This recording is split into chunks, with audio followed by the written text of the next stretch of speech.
ao Brasil do Alexandre de Moraes. E, nesse sentido, eu quero trazer ao programa uma notícia muito importante de dentro do governo Trump. Algo que foi pouquíssimo noticiado no Brasil.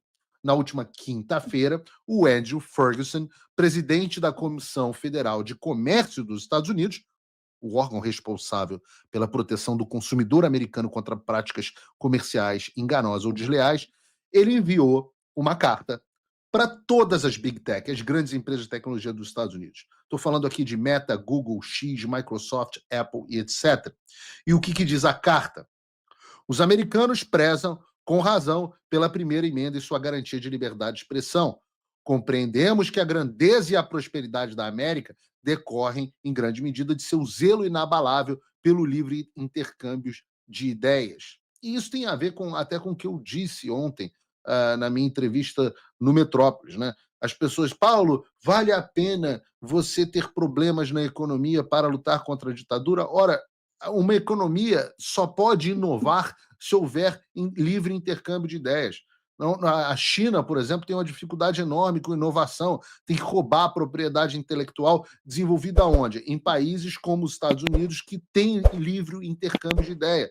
Então, essa escolha entre liberdade e economia, essa é uma escolha falsa. Não há economia próspera sem o inabalável intercâmbio de ideias que diz aqui essa carta, que continua. Sabemos, assim como sabia Benjamin Franklin, aos 16 anos, quando escreveu no The England Current sobre a persona de uma viúva de meia-idade chamada Silence Dogwood, que, abre aspas, sem liberdade de pensamento não pode haver sabedoria e não pode haver liberdade pública sem liberdade de expressão. Continua a carta. No século XXI, as praças públicas nas quais os cidadãos se reúnem para trocar ideias e engajar-se em debates vivos passaram a incluir também as plataformas online. E porque tais plataformas se tornaram tão cruciais para o discurso público, a censura generalizada na internet nos últimos anos tem indignado o povo americano.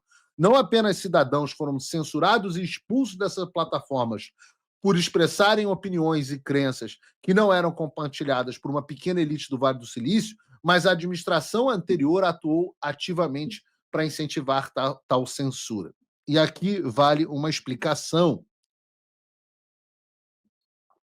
Enquanto no Brasil o grande promotor da censura era o TSE, a ponto das empresas de tecnologia se chocarem, boa parte da censura ocorreu por conta e vontade das próprias empresas de tecnologia. Nos Estados Unidos, em vez de ordens do Alexandre de Moraes, você tinha pressão de bastidores da administração Trump. Mas é o mesmo fenômeno global.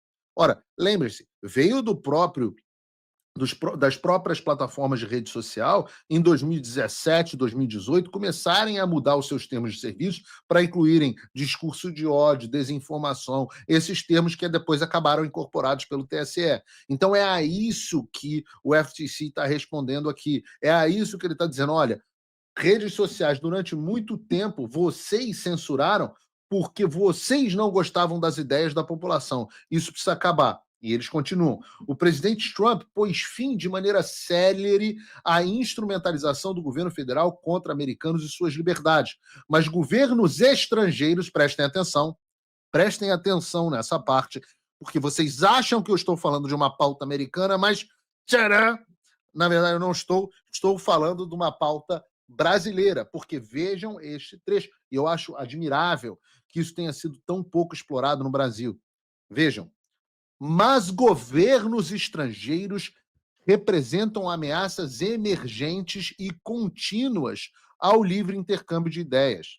Empresas podem estar censurando cidadãos americanos em resposta às leis, exigências ou expectativas de exigências de potências estrangeiras.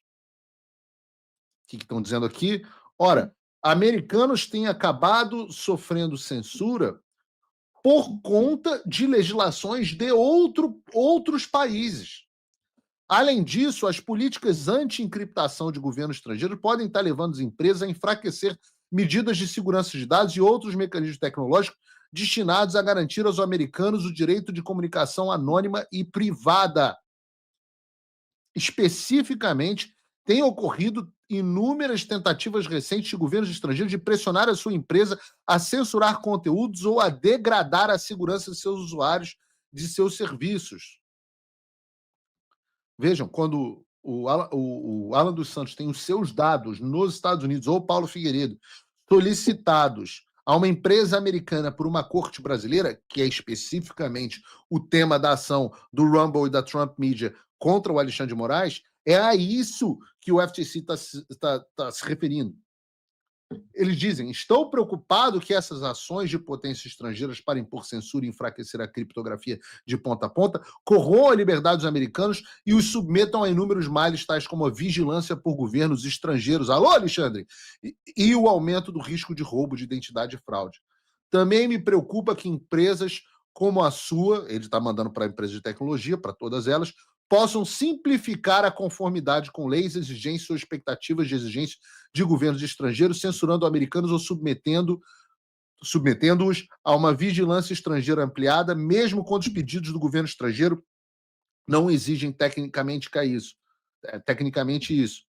Com efeito, governos estrangeiros que buscam limitar a liberdade de expressão ou enfraquecer a segurança de dados nos Estados Unidos podem contar com o fato de que as empresas têm o incentivo de simplificar suas operações e medidas de conformidade legal, aplicando políticas uniformes em todas as jurisdições. O que ele está dizendo aqui de forma em bom português? O que ele diz é o seguinte: muitas vezes é impossível você criar uma regra em termos de algoritmo, em termos de transparência, em termos de encriptação, para todos os países do mundo. Então, o que a elite global resolveu fazer?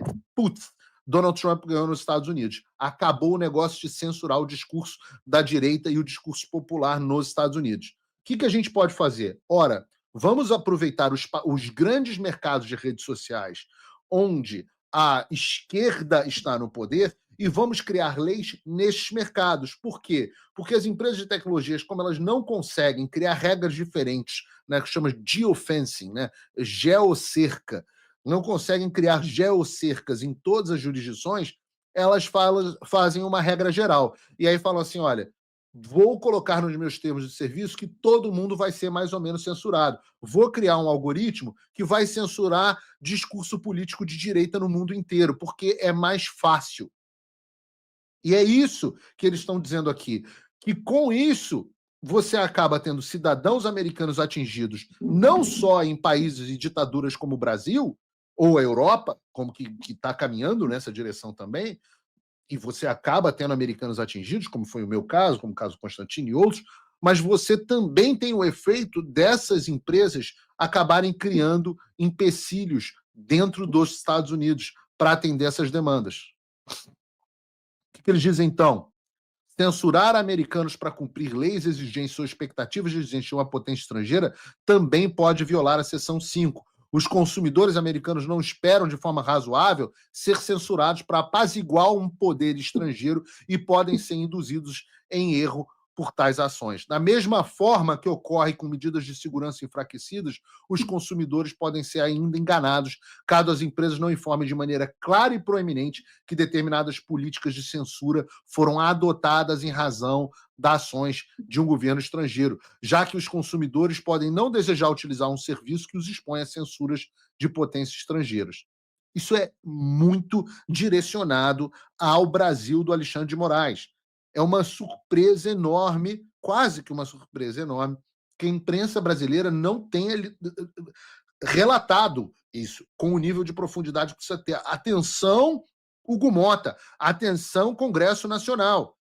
O governo americano está emitindo um alerta violento aqui. Vocês que querem aprovar sob urgência projetos de lei de censura e restrição às redes sociais, entendam, isso é uma declaração de guerra comercial aos Estados Unidos.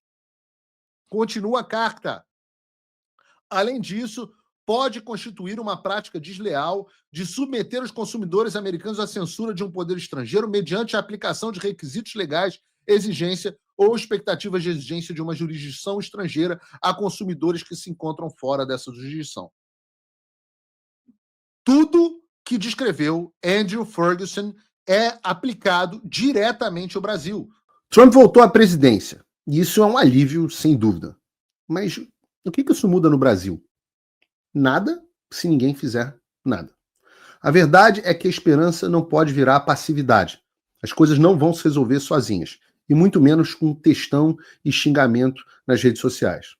Não espere que alguém venha salvar o país por você. Se você não agir, ninguém vai. Eu estou fazendo a minha parte. Eu larguei tudo para me dedicar a isso. Mas sem apoio, esse trabalho simplesmente não continua. Quer saber como pode ajudar sem sair da sua rotina, sem sair da sua vida? Simples. Apoie quem está na linha de frente. Acesse www.paulofigueiredoshow.com/apoie e com apenas $5 por mês você mantém esse trabalho vivo. Se você puder mais, considere a possibilidade de se tornar meu patrono Gold e tenha acesso ao meu grupo privado no WhatsApp, onde você participa das discussões que guiam o conteúdo e muito mais. A diferença entre quem só assiste e quem faz parte da mudança é a atitude.